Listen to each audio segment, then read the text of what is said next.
Who would like to be first? How about the severed head in the box?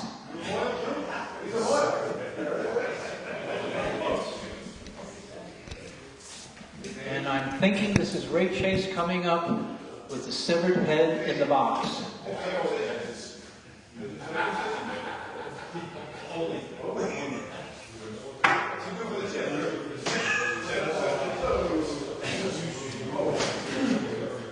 Here it comes.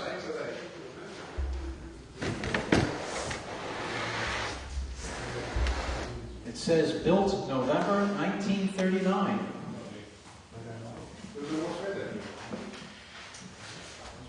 All right, this is from Vince. Now this is the strangest thing I have ever seen, and I think you will agree. Now this was next to the stove in the kitchen, and I had to clean a lot of food leavings off it. But this says GMM, and on the back, it's in the same style. It says built November 1939. Okay? Now, turn it back again. Turn it back again. Turn it back. Now the head will come out. Now,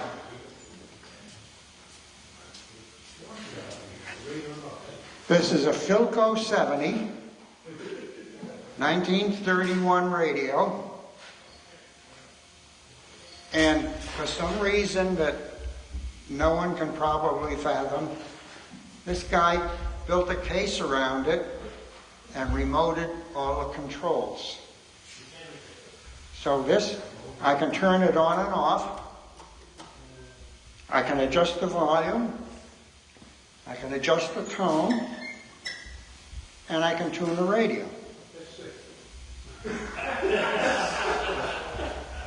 Now, let me get...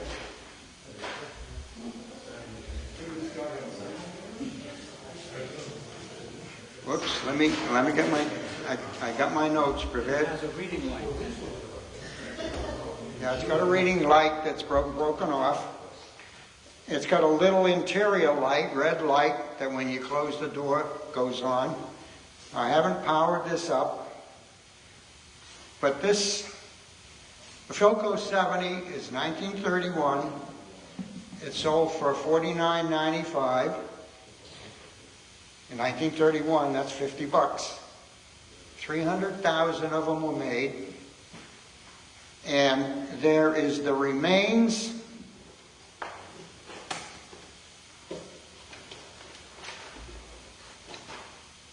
of a store receipt. And this was from Lafayette Radio. And it looks, I can't read it all, but it looks like it was bought in 1939. So this was new old stock. And there was a Lafayette store in Plainfield, large store. Now this, I have no idea who made this, but the name inside the box is G.M. Mitchell. So more research needs to be done, but if you want to turn it around again.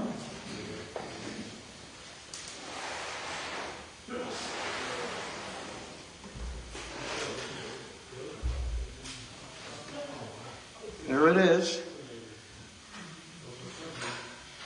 And it looks pristine inside, although I'm sure the electrolytics are not worthy of being turned on.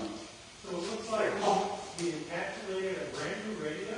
He encapsulated, well, it was brand new in 1930, 30, I'm sure it was a... He built the case in 39. Actually, the date, yeah, turn it around again.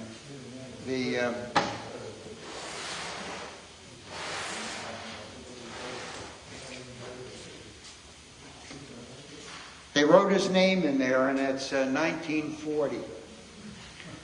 So January 1940, he put his name on it. It's nice that he updated the cabinet, so you get rid of that fashion look in there. But, you know, Minimalist look. Yeah. here again, it's yeah, Darren? Yeah, I was obviously there at the moment that was discovered. And I was thinking about it, and I was thinking about it, and I said, I wonder, of course, it's taken a lot of research. You saw stuff like that in the old radio magazines, where they would show you a modernizing use case. Because, I mean, 1939, that beautiful cathedral was considered the same way, you know, a 1957 Chevy would have been considered about 1967. It was junk. Yeah, it was old style. Well, they pay half price for it, or whatever, being 10 years old. They probably paid $10 for it. I'm wondering if that was like a project that was in one of the radio magazines or something. Yeah, because Ray, you know, that's a pretty Art Deco looking cabinet. Yeah, very, That's not Art Deco. That's Art Mechanics, or Machinist, or Mechanics Illustrated.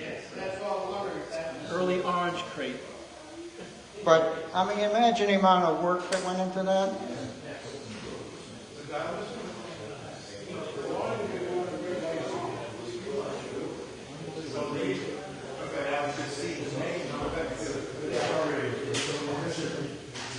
Oh, he asked twice the red light on. Huh? The red light is on when you pull the door, so you can see the name. Right. Yeah, right. I haven't powered it up, obviously. Guy wanted your side, but he didn't have the money to do it. Well, there you go. But I mean,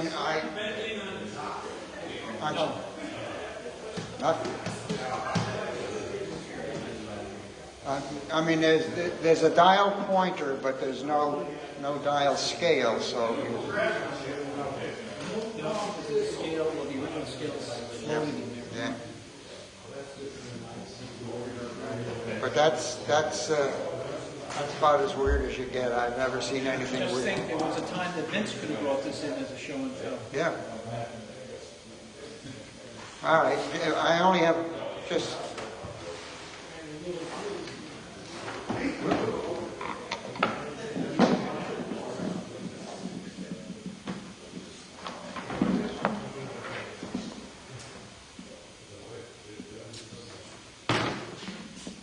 Just one other thing I picked up, and again, there was all kinds of weird stuff. Now this is a walkie record-all. It's a belt or band audio recorder, and you know, I guess you could sling this over your shoulder and walk around and record on it. It's made by Miles Reproducer. I think Miles made jukeboxes and stuff. Mills. Mills, M-I-L-E-S.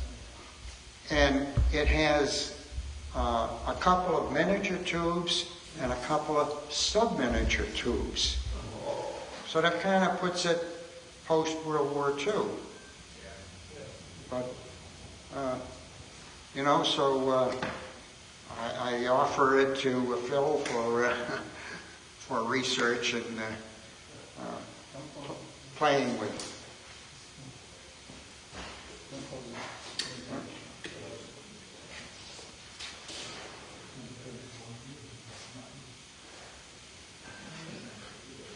Like I say, you poke around enough, you find all kinds of weird things. And Kind of looks like a bottom section. pardon? Is there a bottom section I see? Yeah. There's a bottom section for speaker batteries and a tube amplifier. Ray, if I'm not mistaken, that's about 1914. Pardon? I think that's about 1947 or 48. Yeah, that's probably about right. Yeah, but it was, you know, it's a wide belt, and I know IBM did some of those too. But IBM's a magnetic belts. Yeah, executive. yeah. It's got a mechanical counter, and it's got separate batteries for the motor to drive the belt. Is it a magnetic belt or is it a plastic belt? It's plastic, but you know, I haven't done anything with it. Not my cup of tea. Phil will tell you all about it after he.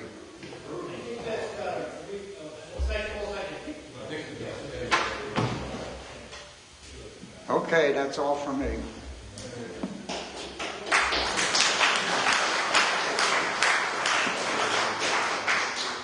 And it looks like Marvin coming up. Somebody take a picture for Marvin? You don't care? These are also two items that came out of Vince's basement. No, you don't. These are also two items that came out of Vince's basement. I like old test equipment, and this still needs cleaning up, and it's going to look great after it's brought back to its original condition. A couple of screws are missing, but it's a Weston galvanometer, and the patent date on it is 1898. And from the looks of the dial, it's centered, so apparently it's still working. And of course, you know, Weston was a big company in Newark, New Jersey, well known. But this is very, very early. So, and you can see that the wooden case is really in still great condition. You had to dig to find stuff like this. Some of it was behind stuff and under stuff. So, the second item, I was in the back garage, and Matt and I were climbing over everything. And Matt, being a lot younger than I am, he managed to get up on, well, the shelves were wooden shelves, so he stood on the second shelf. I sort of gave him a little boost, which enabled him to get to the top shelf. And from our vantage point, you couldn't see anything. There was basically nothing on the top shelf. But he yelled down to me. He said, "Mark, there's a couple of things way in the back. Get me something so I can grab it." So I gave him a small 2x4, and he moved a couple items to the front. And there were 3 items back there. I'll show you what this is. There was this. There was one that's exactly the same, only in red. And it was in perfect condition, not a scratch on it, not a dent on it. This one is a little weathered, but it's still in good condition. And then there was another one. It wasn't this type, but it was a very early item of a similar make, almost in perfect condition. So Matt was nice enough, he kept the 2 good ones, but he was nice enough to give me this. And actually, it's a record player, and it's all the pieces are there. You can see the driver, and it's wind up. The handle's in there, and the tone arm, and everything else. And in fact, it's got a needle case in there also, and it's all very compact. The interesting part about it is that there was a lot of stuff in there that we think it's all Russian, and you can see the label back in there. I'll leave it open. But the label appears to be Russian. Both his items were the same thing, were in Russian. So, and there were a couple of other phonographs around. Other people got that word in Russian. So we still don't know how they got to this country. Were they imported? Did people bring them over when they came? Or whatever. So we've got to sort of like do a little investigation. Maybe we'll find somebody that can interpret Russian. Somebody here has got a similar item that's got a very readable label. This label isn't that great, but don't know its origin. But they're really cute. And so that's the story of those. And it almost looks like a folding camera with a bellows. That's what I would think immediately, yeah. And it looks like a camera, but everything's there. Who is next? Okay.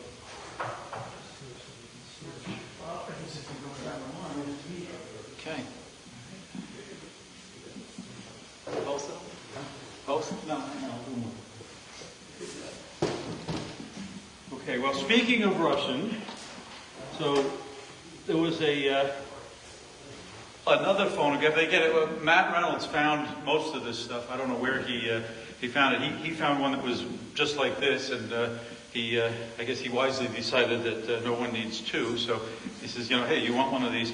But I think there's a label in here. It is printed in Russian, and underneath it, I think it says "Made for Facebook." I'm not sure. I can't quite tell. But I haven't tried this. I haven't done anything with it yet. But it certainly looks to be in reasonably good shape, and it certainly is bright red. So. But it's not a Russian crackaphone, right? No, this is obviously a legitimate, reasonably made wind-up phonograph from back in the day. But don't know anything about it, and it'll be an interesting detective story. It looks very similar to one. It looks very similar to one I have as a World War II knockoff in the field, used for the soldiers. This doesn't seem durable enough to be for military use. Mine doesn't either. But Oh, okay. Well, In any case, so there is that. and in continuing with our non-radio, non-US,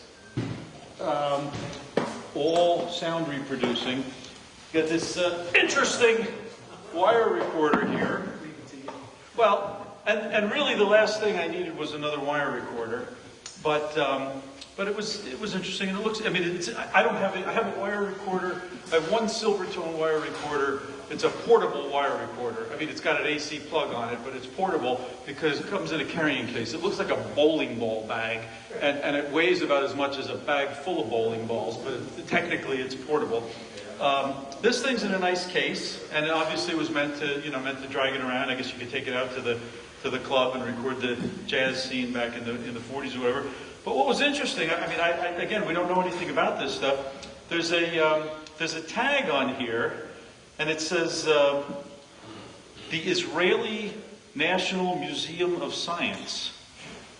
So, and it's got a museum tag on it, and at some point it looks like it was deaccessioned from the Israeli museum. And I was telling somebody about this the other day, and they said, "Well, geez, is it 110 or is it 220? Is it 60 hertz or is it 50 hertz?" And I said, "Well, gee, I don't know. I didn't look, but I'm looking right now, and it looks like it's definitely not wired to run in the U.S. So that's going to be another interesting detective story there." How close? Oh, okay. Oh, here, hang on.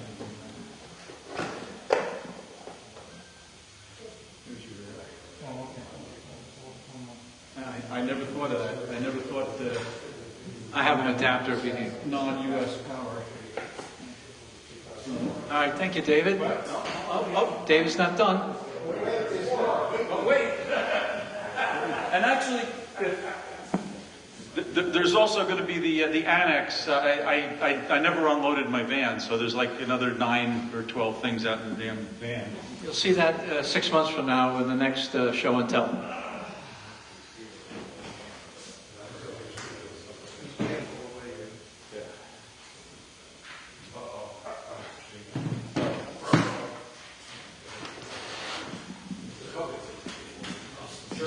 Sorry to break the continuity here now, but this is not Russian. I'm also pretty sure this is not the original handle, because I just put that on there today. But we were, again, it was weird. It was overwhelming. It was sad. We're in the deepest, darkest, moldiest back corner of Vince's basement. And he's got did anybody notice there was a metal lathe back there? Yes. Okay. And between the metal lathe and the furnace and whatever the hell else was in the corner that we never even saw, there was some boxes of stuff. So I'm looking at it, I'm pointing a flashlight at it across the room, and Matt Reynolds, again, gotta love him, he's nimble and young. He's climbing over stuff to get into the back corner. I think it was down by the sump pump, and I mean, it was just awful. And there's this box there, and I said, well, let's see what the hell's in that box. And what was in the box, which I didn't know at the time what it was, but it certainly looked interesting was that, where's that little card, Marvin? Is that back in here? Is a, Pull the whole thing out. okay. Is a Presley, the hell was, oh, ode to basement. Recognize that smell anywhere. Portable Presley Sangamo, airplane type super heterodyne receiver, circa 1925. And I had no idea what I was looking at, but I said, okay, that's a keeper. And I figured I'd bring it in here tonight, and brighter minds than mine might know. And Marvin was crawling on it, and Ray took a look at it, and this is apparently a kit that you would buy back in 1925. And you would build I mean, 1, 2, 3, 4, 5, 6, 7, 7-tube super het radio kit. Yeah, there's a bunch of different things in here. I think we got a 220. I guess that's the output tube. Yes, no. Yeah. And there's I pulled a couple of them. I looked at them. The smell. 231D Western Electric. Is that an equivalent of 199? Sounds a good one. Anyway. And a vintage cap. And a dicky cap. Okay. And apparently there's a photograph of it here. Apparently it has a speaker with it, so you can actually you can run this thing. It's a freestanding portable radio. There's a space inside for the batteries. This one does not have the speaker though, so this is going to be a little bit more detective work, and I guess a little bit of trolling around looking for a unobtainium speaker. But anyway, did not expect to find something like that, but that's pretty cool. And it's got a built-in loop antenna in the lid. Okay.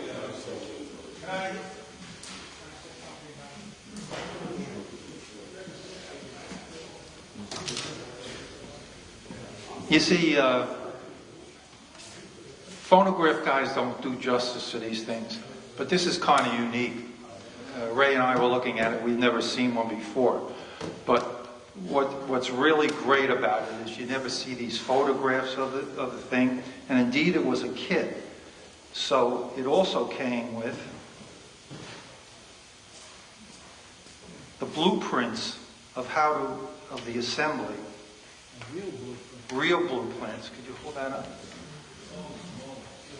What was the original manufacturer? That's what I can't remember. What was the name of it?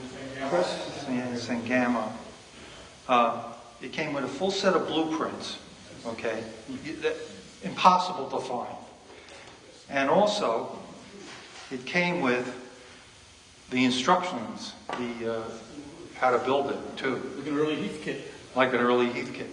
So this is like super unique, and the speaker is no problem. There's a guy that probably a lot of you guys know who rebuilds all these speaker cones. He could take that picture and duplicate the speaker that was in here for basically hardly any amount of money. So this is really a cool radio. Is this the manufacturer here? Yeah, let's say it says construction assembly, portable 7-tube Presley receiver designed by Rossetter, Tyler, and McDonald Incorporated, 136 Liberty Street, New York, New York. So this thing is really unique, and I offered Dave $20 for it, but he wouldn't take it. So, but he did say that he'd like.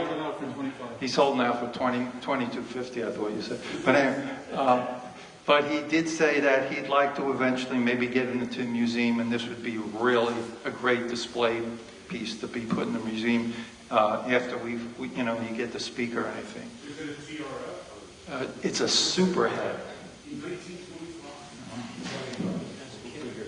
But Ray probably knows more about that. But this is really cool.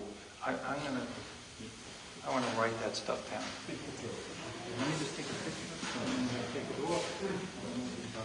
Okay, thank you, David. Very interesting find, that's for sure.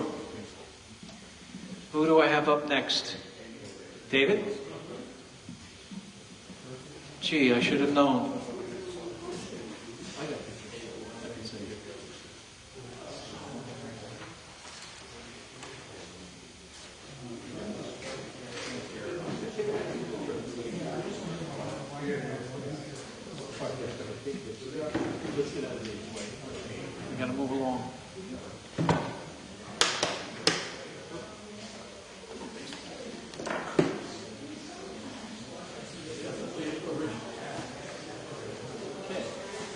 Okay, Dave Snellman. Okay, I'm Dave Snellman. I'm a collector of transistor radios, and this past month or so of suffering through a bunch of nor'easters and stuff like that, I went through my collection and found some neat stuff. And one of them was I had this is a Grundig satellite transistor model 6000. Now, if you're in Europe and buying in German, it's a satellite 208. I think you remember last year I brought in an early, the first transistor, transistor satellite, and that was the 5000 series. This came out at three years later, very much improved, much more complicated. And this one, I found, of course, in trying to do some research on it, I, of course, Googled them on eBay. Well, the first hit you get on eBay or on Google, of course, is for eBay. And offering the radios that are on eBay for sale. So I really didn't need another one of these, but this one came with the single sideband adapter. The last time I saw one of these on eBay, the single sideband adapter alone went for over $250. I got this one for like $156, which I thought was ridiculously low priced, because the radio itself goes for usually about $300-400. The satellite transistor from Grundig it's a newer model. It's a full band, all wave coverage, AM, FM, long wave. It's full coverage, but they have a unique feature. Again, German engineering they go over engineering all the time. This is a very complex radio. You have your normal tuning for here, but of course, depending on which you select, the clutches will engage so it only moves the dials that you're tuning. Of course, you don't ever want to try to restring the dial cords on these. And to get the coverage for the full shortwave bands, they have this tuner in the center here. They call it a trommel tuner or drum tuner. And that goes for usually, like for example, on the 13 meter or on the first band here, it's going from about 16 megahertz to 25 megahertz. But if I press down on this and include the band spread, it covers only the 13 meter shortwave band. And you tune that by the tuning on the side. And this has the original antenna, and the antenna is rather large.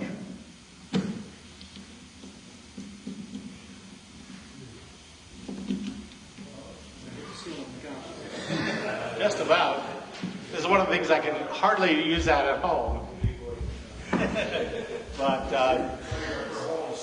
just about. But it's unique in that this funny looking connector, it's not a DIN connector, but it's German made. And two of the pins here are actually, their purpose is to break the contacts as you push them into the connector on the back of the set. It'll break the AVC line, because this also gives you the ability to change from automatic volume control to manual volume control at the flick of a switch. You turn on these single sideband adapter or have it normal, and it's also a noise limiter. Normally, again, a German engineering, something you can do with five parts, they'll do with 35. There's 3 transistors in here. There's a 10 lead connector cable through here, and it does work fairly well. But it came with the original schematic, and service instructions, which are unique. Did you say what year it was there? This is from 1967, 68. Came with the original manual, including the schematic for the power supply. It has the AC power supply in the back. And it has all the alignment instructions here, which of course are in German, which I don't read German, so I'm a little bit out of luck with that. These, when they were new, this cost went for like 695 Deutschmarks, which is probably close to $600. In what year? 1967. Yeah. I mean, Zenith was selling transoceanics for $300 then. This was at least twice the price of the transoceanic. This, pardon? 17. And it's dual conversion, which was an improvement. It has a pilot light. It also has an auxiliary input. You can plug in a phonograph or a tape deck and stuff like that. You can plug in, actually it can be used in a car. There's an adapter you can get where there's for an antenna, a car antenna jack on the back, and you can disable the internal antennas by pushing a button here.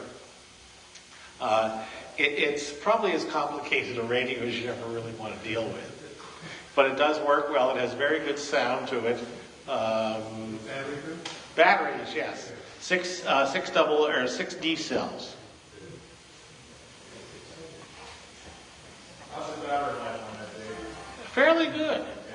I mean, if you're not playing too loud.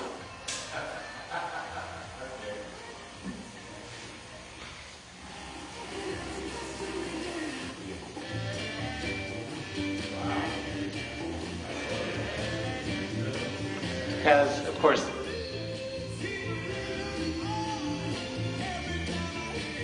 that good grunting sound.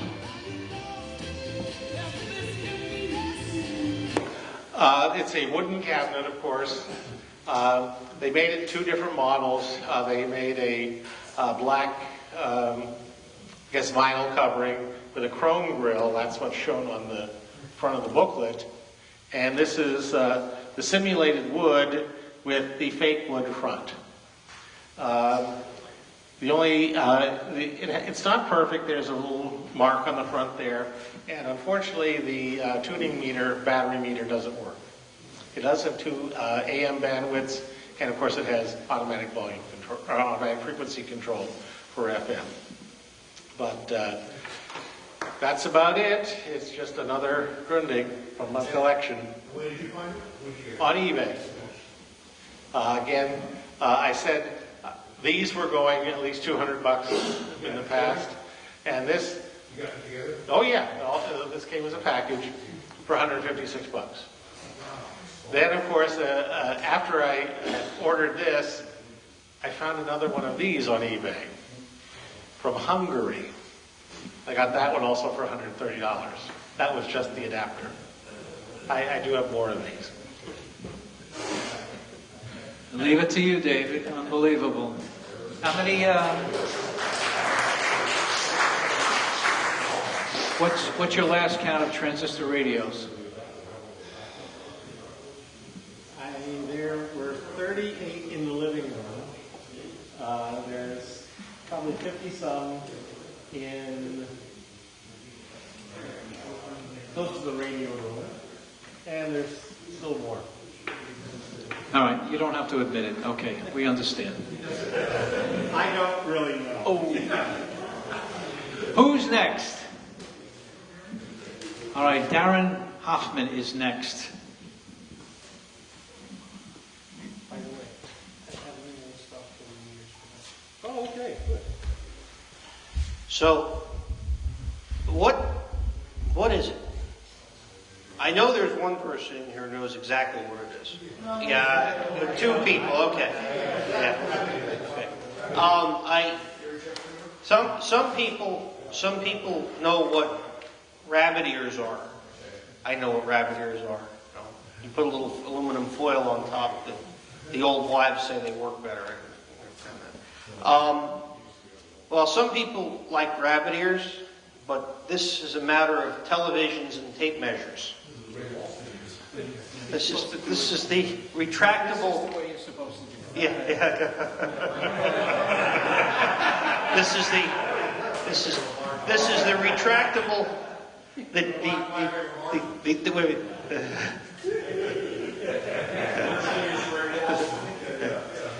This right here is a retractable television antenna, made somewhere on that island of traffic that sticks out of New York, Long Island. Yeah, it's made about 1950, 58 or 59. I've had this since I was about 12 years old. I bought it at a garage sale for 50 cents. Wow. And I was fascinated with the thing. And I at the time, I think I saw it more as a toy than what it was actually used for. But it actually got put into use shortly after I got it. We had a little 12-inch, 13-inch black and white, one of the last tube sets. And the antennas, the set fell off a chair that it was on. The built-in antennas broke off, and this thing wound up getting used on it for years. For a black and white TV, it worked okay. We were in kind of a fringe area. But for color and certainly for HD, it's pretty useless. But what does work very well for is FM. So if you have a decent tuner, it sits on the receiver in my bedroom, and usually with down, but it's kind of cool because it's what's interesting about it is not just the fact that it's retractable, but it's kind of, you can go signal seeking with it, up and down. It actually will fine tune the reception, I found with the FM, but it's an interesting little piece, and I was kind of shocked to see what people are paying for them when they pop up on eBay, but especially considering how long I've had it, I don't think I'd be willing to get rid of it. Thank you, Darren. Who is next? Oh, something teeny weeny.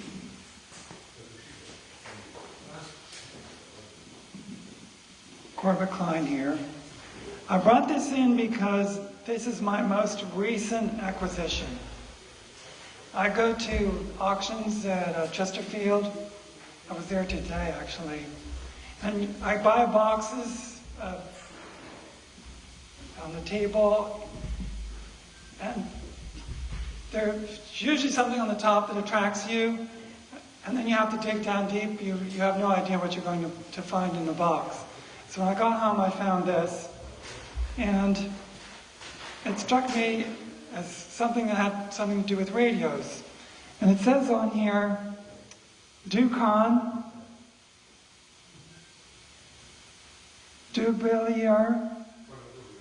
Dubilier Condenser and Radio Corporation, New York, patented July 1920. So I have no idea what a condenser is, so I had to figure that out. But I found out that a condenser is just a capacitor, but it was the original term for a capacitor. I assume that there's probably nothing up here I can tell you that you guys don't know, but it was an education for me, and in the spirit of participation, I decided to look up William Dubilier on Wikipedia, and he lived from 1888 to 1969. He apparently died on his birthday. He was an American inventor in the field of radio and electronics. He demonstrated radio communication at Seattle's Alaska Yukon Pacific Exposition in 1909, 10 years before the first commercial station operated. He was the first to use sheets of naturally occurring mica as the dielectric and the capacitor. So I don't know if there's mica in here or not, but assuming maybe there is. Mica capacitors were widely used in early radio oscillator and tuning circuits because the temperature coefficient of expansion of mica was low, resulting in very stable capacitance. Mica capacitors are still used where exceptional temperature stability is needed. Here's a picture of Mr. Dubilier. He looks like a very jolly fellow.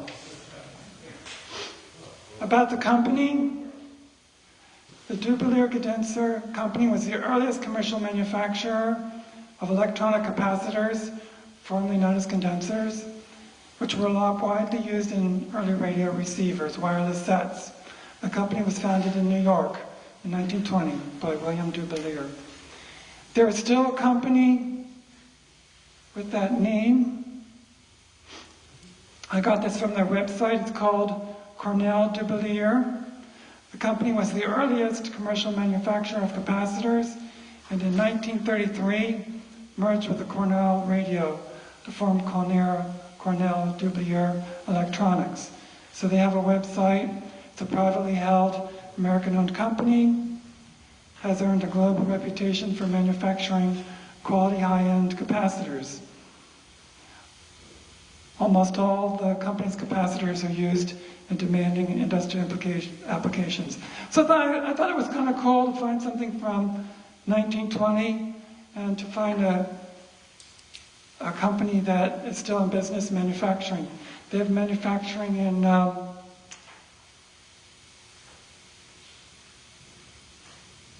South Carolina and distribution in Massachusetts.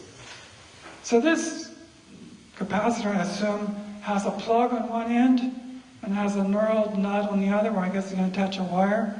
So if anybody can tell me afterwards how this thing works and it can be put to any use, I'd be curious. I looked at it before. It looks like one of those things you plug in. Oh, yeah. It's not capacity, but when you plug this in, and it allegedly makes your house wiring into an antenna. You put it in the radio to the other side to the Oh, so I can yeah. attach my FM radio antenna to that? Well, It's a bit of a gimmick, I think. first thing you want to make sure the capacitor is still good. You're not going to get full line current out the other side. Oh, thank you. Thank you.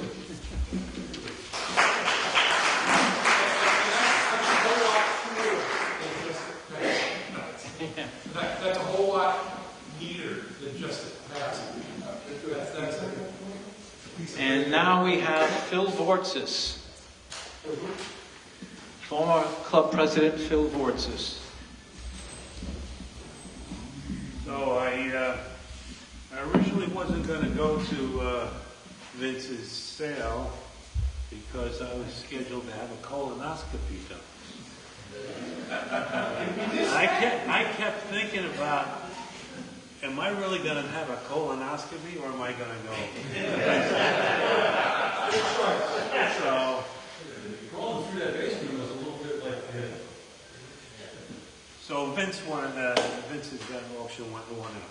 All right, so I picked up, as a lot of us did, a few radios there, and this is a 1936 American Bosch, which had some friends living in the back. We got rid of all of that, recapped it, and it has those, what do they call them, dog bone resistors in it.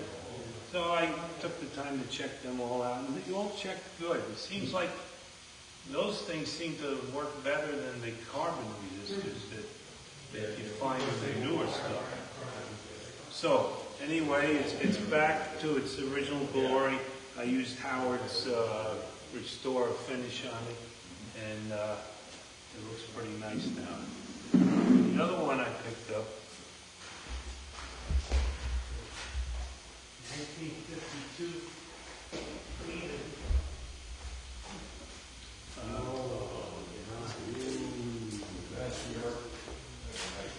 And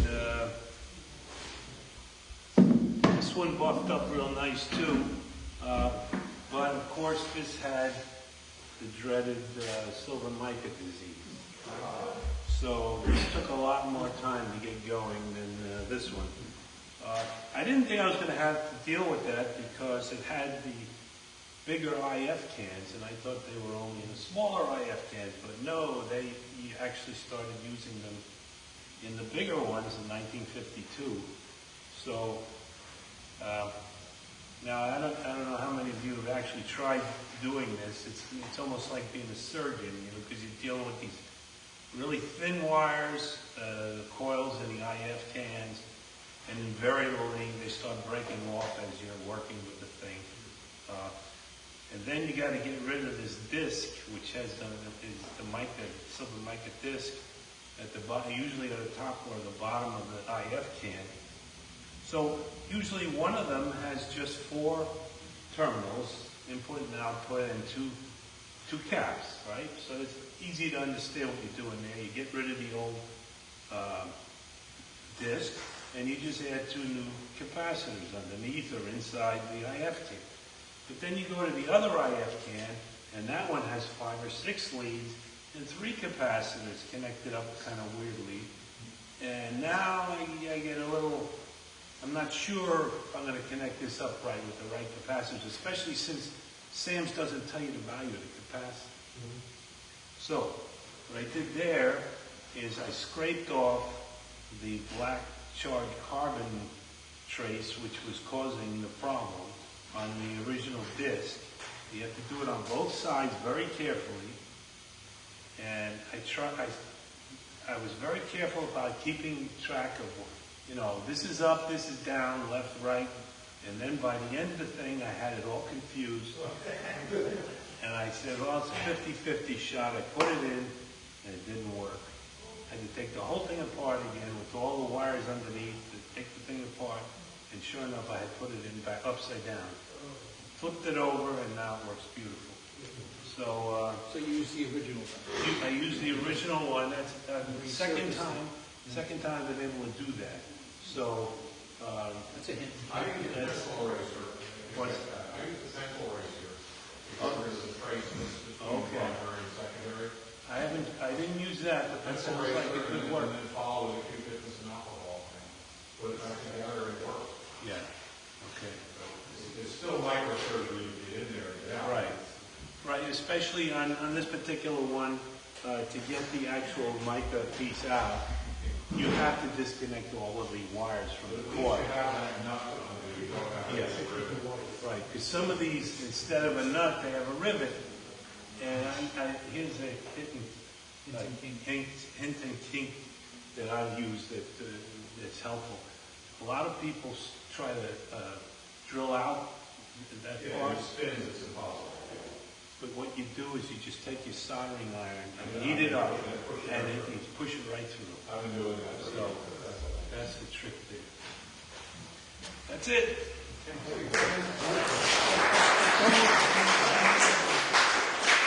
Okay, thank you, Phil, and I believe Roberto Forte is our last contestant. I just want to say a few words. We do have a small inventory of stuff over there to auction off.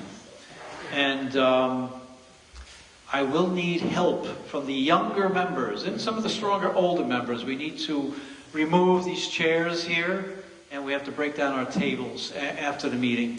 So I would require some help for doing that. Yes, John?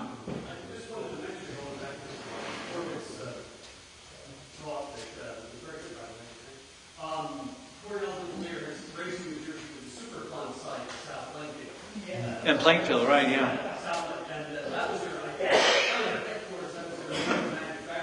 Right, right.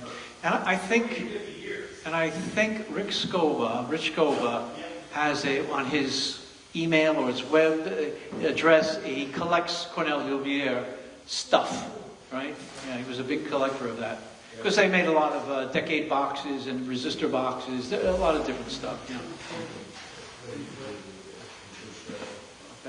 So I do need some help from you younger guys, please. Beto, are you ready?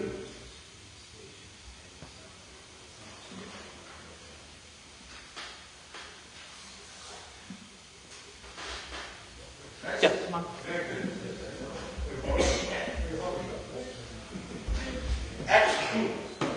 nice. I like kits. That's one of the things I like is kits. When I built Heath kits and VHF engineering kits. But I saw this a few years back, and it's a 3-transistor reflex regenerative receiver, and it's called the Ozark Patrol. I don't have the address here. This is the instruction manual, but wait a minute, here it is, St. Charles, Missouri. It is here. So this is a kit. It's about $44 and about $6 shipping, and takes a few hours. The front panel is really the breadboard. So what you do is you get the components, you get it out of the kit, you check everything is there, make sure everything's there. The only thing we're missing from the kit were the 4 lock washers for the speaker. Everything else was there. And it's an interesting few hours to put this all together. The parts are small, and the wood comes with it. It comes with a 6-volt small battery, but I just added the 6-volt AA's to give it a little bit more weight and stability. And the circuit is basically 3 transistors. The first transistor is a detector, which is the reflex detector, which means the signal goes in, it's detected at the frequency that you adjust to, and then it's rectified, and then it goes back into that same transistor to amplify the audio. The second and third transistor are just audio amplifiers. Besides the enjoyment of just putting this together, I have never tried to tune a regenerative set. So this is an exercise almost in futility, but it works. And you have to turn the regen down, get a squeal, adjust the fine tuning, and then bring up the regeneration just to the point below oscillation. So it's really interesting because I've never had experience in this. So I'll go up at night and I'll play around with this thing and I'll hear a squeal and I'll just try to fiddle. And you have to, if you fiddle with the fine tuning, you have to go back to the regen. And then you'll hear it go off, you'll hear it. It's not a click, but it just dies. And you got to go back a little bit. And every time you adjust the fine tuning, you got to go back. So it's a teaching tool for regenerative sets. I think for $50 it was a nice few hours to put this together. It's you got to use a very fine pencil tip on your soldering station. But everything worked. Nothing was nothing burned out. And, The instructions were comprehensive? yeah, it's simple. The only thing is the antenna coupling lead, which is a capacitor, which is just 2 wires wound together, and you can unwind it and wind it tighter. You can use, if you say 12 turns, you can use 15. You go down to 8, and by that you adjust the sensitivity of the selector. Does that make a difference? I haven't experimented with that. You know how many puffs I don't, 10 picofarads maybe? I'll tell you, it should be here, if you're curious.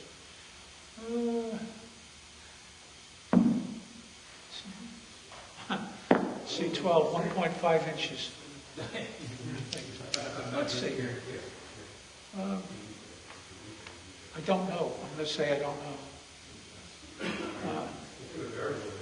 Let's see. Make the antenna coupling gimmick capacitor C12 by loosely twisting about 1 inch of the magnet wire extending from the varied capacitor terminal and the wire extending from the antenna terminal. So I don't know what that is. So that's it. Thank you.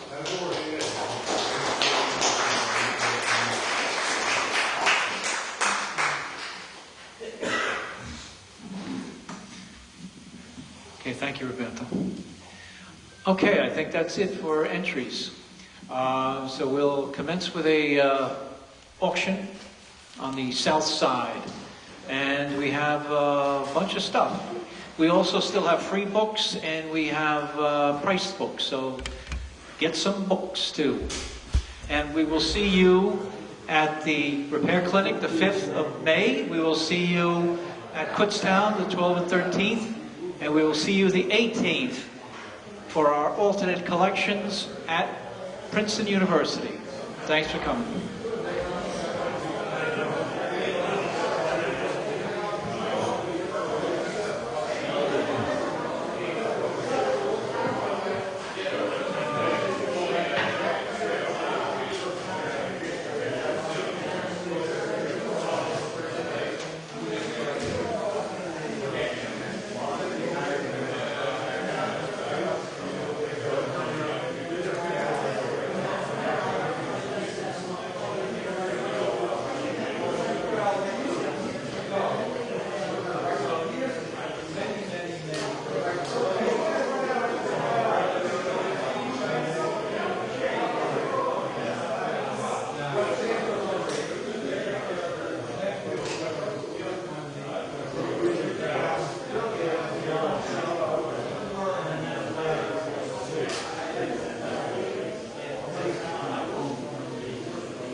going to take a look at it. I'm going to look at the label.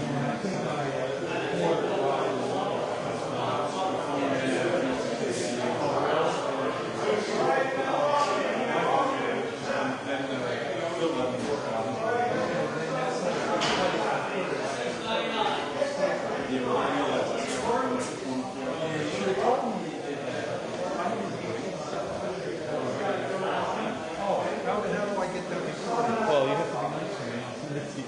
I mean, how do you send it? In what format?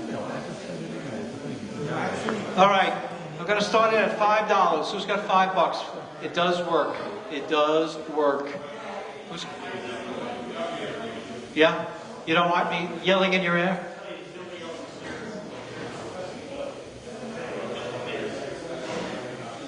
But maybe I'll get more bidders from coming over here. No? No? Dr. Alex said no.